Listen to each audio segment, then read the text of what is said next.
a gente vai estar falando, nós três pensamos com respeito ao arrebatamento na teoria chamada de pós-tribulacionismo. O que é isso? Que a igreja passará pela grande tribulação e após será arrebatada. Aí nós vamos apresentar os argumentos de que o pré-tribulacionismo e o mesotribulacionismo, que pensam que a igreja no pré vai ser arrebatada antes da grande tribulação, e o meso pensa que a igreja vai ser arrebatada no meio da grande tribulação. Então, nós estamos aqui para mostrar os textos na Bíblia e que você não fique com as nossas palavras, que você vai conferir na palavra do Senhor. E se falarmos algo aqui que seja diferente da palavra, fique com a palavra. Mas é bom salientar uma coisa, você precisa ter o conhecimento para ver se aquilo que você está entendendo diferente realmente do que nós falamos está errado ou não, certo? Nós vamos estar amparando tudo que falarmos na palavra de Deus. Bom, Alexandre Torres, você tem aí já algum texto para a gente iniciar? Sim, eu vou iniciar aqui com o texto, mas antes deixa eu dar uma explicação em cima do que o irmão Jean falou. Pessoal, existem 3 visões, 3 formas de interpretar a questão do arrebatamento. Existe o pré-tribulacionismo, o pós-tribulacionismo e o meso. Então, as denominações abraçam alguma dessas correntes teológicas. Não quer dizer que uma está mais certa que a outra, não. Quer dizer que elas interpretam de forma diferente ao longo da história. A visão mais antiga, desde o início da história da igreja, lá do século I até agora, é a visão pós, a mais antiga, a predominante em questão de tempo. Agora, a visão pré é mais recente, já tem 200 e poucos anos. E a visão meso eu não sei falar porque eu não sou um estudioso do assunto, mas ela é mais fraca e tem menos adepto do que as outras duas. Mas a visão que tem mais adepto é a pré. Só que, como eu falei, na história do tempo, ela é recente. Ela não é uma visão antiga, ela não foi testada ao longo do tempo. Mas nós vamos apresentar aqui as 3 visões e vocês vão abraçando a que você achar mais coerente. A nossa, no caso, nós estamos mais para o pós. Mas os 3 aqui já foram pré. Eu já vou avisando para o pessoal que é pré, que vai assistir a live, nós aqui já fomos pré, e fomos ensinados só a visão pré. Então, a gente entende o que a gente está falando, a gente mudou, segundo o nosso examinar das escrituras. Não estamos aqui falando só como quem quer criticar o outro lado, não. Nós falamos com conhecimento de causa. E o primeiro texto que eu vou ler aqui está em 1 Coríntios, capítulo 15, do verso 51 ao 54, que vai dizer o seguinte, verso 51. Eis aqui vos digo um mistério. Na verdade, nem todos dormiremos, mas todos seremos transformados. No momento, num abrir e fechar de olhos, ante a última trombeta, porque a trombeta soará e os mortos ressuscitarão incorruptíveis, e nós seremos transformados. Porque convém que isto que é corruptível se revista da incorruptibilidade, e que isto que é mortal se revista da imortalidade. E quando isto que é corruptível se revestir da incorruptibilidade, isto que é mortal se revestir da imortalidade, então cumprir-se-á a palavra que está escrita, tragada foi a morte na vitória. Aí Paulo vai falar em seguinte, os versos em seguir vai decorrer do assunto, mas eu vou ficar só até aqui, porque o que me interessa falar é a respeito de um detalhe aqui. Como é que a visão pré vai mostrar isso aqui? Isso aqui é uma das referências que eles usam para dizer, olha, o arrebatamento é secreto, é iminente, vai vir a qualquer momento, você está aqui, vai sumir de uma hora para outra, pode ser que você não passe pela grande tribulação, porque a igreja vai ser arrebatada, você vai estar no meio. Essa é a visão pré. Mas o que é que o texto está falando aqui? Eles vão falar que essa questão do... vou pegar aqui essa parte de transformados. Eis aqui vos digo, mistério, na verdade, nem todos dormiremos, mas todos seremos transformados. Aí, se num momento, é o que eles usam, num momento, num abrir e fechar de olhos, ou seja, num piscar de olhos a gente vai subir. Não é isso que o texto está falando. O que é que o texto está falando? Esse que vos digo, um mistério. Na verdade, nem todos dormiremos, mas todos seremos transformados. Primeiro, eles explicam a questão. Nem todo mundo vai morrer, mas todo mundo vai ser transformado. Aí ele vai explicar essa transformação.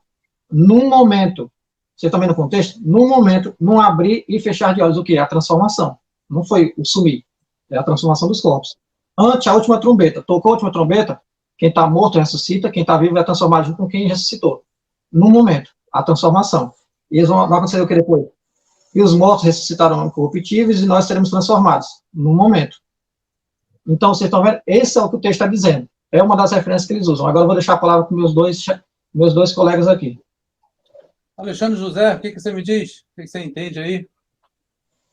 O texto que o Alexandre Torres acabou de ler é um texto clássico, né, do pré-tribulacionismo, que de forma isolada, com todo respeito, né, aos meus irmãos pré-tribulacionistas, infundem uma ideia que não existe no texto, né? Porque, como disse bem aí o nosso xará, o Alexandre Torres, no momento aí, está se referindo à transformação dos corpos, e não ao arrebatamento. Vale salientar que a palavra harpazo, que é a palavra grega para arrebatamento, que aparece lá em 1 Tessalonicenses capítulo 4, versículo, se não me falha a memória, versículo de número 13, ela não aparece aqui no texto. Então, a questão do arrebatamento aqui não é válida. Por quê? Porque o que Paulo está mencionando aqui para os irmãos de Corinto é a questão da transformação dos corpos que se dará num momento. Não é em 2, não é em 3, é num momento. E essa transformação, ela se dará de forma rápida, né? Muito rápida, ao ponto da gente nem perceber como ela se deu. E salientando, fazendo uma ligação, uma conexão desse texto com 1 Tessalonicenses 4, a partir do versículo 13, a transformação dos corpos, a ressurreição dos mortos, ela vem primeiro. Primeiro vem a ressurreição, né, dos santos, para só assim depois vir um arrebatamento. Então, esse texto aqui, ô Torres, só salientando o que você falou aí, complementando, não fala de arrebatamento, mas sim de transformação dos corpos. Muito bom. O meu pensar sobre isso é o seguinte: como o pré-tribulacionismo fala que a igreja não passará pela grande tribulação, dizendo que ela vai ser arrebatada antes da grande tribulação, aqui o texto está dizendo que é ante a última trombeta, né? E sabemos que são 7 as trombetas. Então, se é ante, é perante, não é antes, é ante, né? Diante da última trombeta vai haver a ressurreição dos mortos. E aí eu pergunto uma outra coisa: como aquele que ficou, segundo eles, a igreja vai... Vamos pensar no sentido do pré-tribulacionismo. A igreja foi antes da grande tribulação. Então, ficou um povo aqui, né? Chamados deixados para trás, né? Segundo aquele filme lá, que eu discordo totalmente da ideia. Então, ele vai dizer, eles vão ficar. Então, como esses que ficaram vão alcançar a ressurreição? Porque eles vão morrer, segundo eles, vão morrer da sua vida, dar o seu sangue para ser salvos. Então, digamos que ficou, a igreja já foi antes da grande tribulação, alguém ficou, mas quis Cristo no meio da grande tribulação e morreu pela besta. Como que ele vai ter o seu corpo glorificado se a glorificação já aconteceu lá atrás, quando a igreja subiu para passar antes do arrebatamento, antes da grande tribulação? Entendeu? Como que ele vai ser de novo glorificado? Não há uma segunda glorificação. Não há uma segunda glorificação. Só uma glorificação. Então, se o pré-tribulacionismo diz que a igreja foi ressurreta, os que estavam mortos e os que estavam vivos foram transformados, tiveram seus corpos glorificados antes da grande tribulação, como vai acontecer com aqueles que foram e morreram no meio da grande tribulação? Não há uma segunda ressurreição para a vida, para ser transformado no seu corpo de novo. Não há.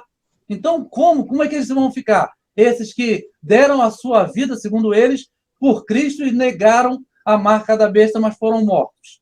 Eles não têm essa condição de se glorificar 2 vezes, né? No caso, 2 glorificações. A primeira, antes da grande tribulação, segundo eles dizem, e depois glorificar de novo. Alexandre Torres. Eu costumo dizer o seguinte, pessoal, pegando o que o irmão já falou, vou fazer analogia, vou fazer um resumo. É uma esposa deformada, né? Porque Cristo sobe com um pedaço dela para cima e o outro pedaço fica embaixo. Como é que é isso? Eu não sei o que é isso, né? Aí esse povo mutilado, ela sobe com o braço e uma perna, e a cabeça. Aí fica com outro braço. Mas sobe junto, né? Sobe junto, né? A esposa é uma coisa só, tem que subir junto, inteira, né? Pela metade. Aí vem Jesus com a parte dela glorificada, aí não, minhas pernas ficam lá, Jesus, com o outro braço. Glorifica ele a prega junto. Ih, mas teve uma transformação. Como é que faz agora? Não, tu vai ficar agora só com a metade. É estranho isso. É complicado, né, ô Torres? Pedindo a oportunidade aí. Essa ideia de que uns sobem primeiros, né, outros sobem depois, uns são primeiramente glorificados e depois outros na grande tribulação. É uma ideia que carece de fundamentos. Até porque o escritor aos Hebreus, no capítulo 11 de Hebreus, ele fala algo interessante.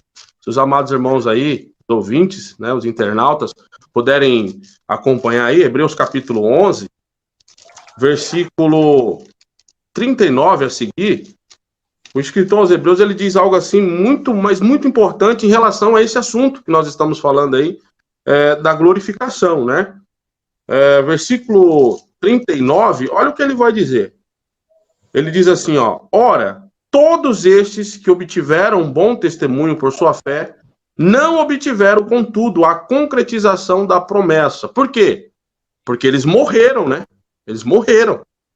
Se você ler todo o contexto de Hebreus capítulo 11, que trata aí da galeria dos heróis da fé, vocês vão ver que, em um certo momento, o escritor aos Hebreus ele vai dizer: e todos estes morreram. Se eu não me engano, está no versículo 13 do capítulo 11 de Hebreus.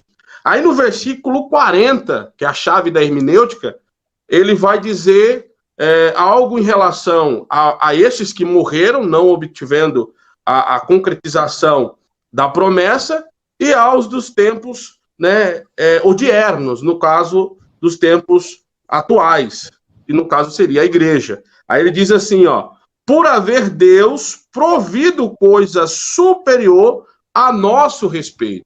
O escritor aos Hebreus está dirigindo essa carta a judeus convertidos, que eram igreja, ok? Aí ele continua dizendo: para que eles quem? Esses que morreram, esses que não obtiveram a concretização da promessa, porque morreram, né? Esses, os heróis da fé. Para que eles, sem nós, não fossem aperfeiçoados. Olha que interessante. Então, até para os antigos, os santos do Antigo Testamento serem aperfeiçoados, eles precisam da igreja.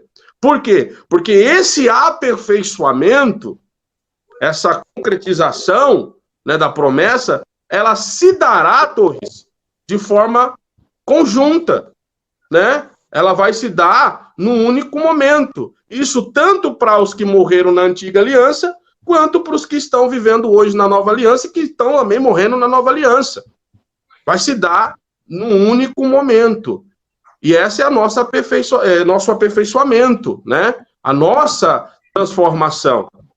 É a concretização da promessa. Que promessa é essa? De viver eternamente com Cristo.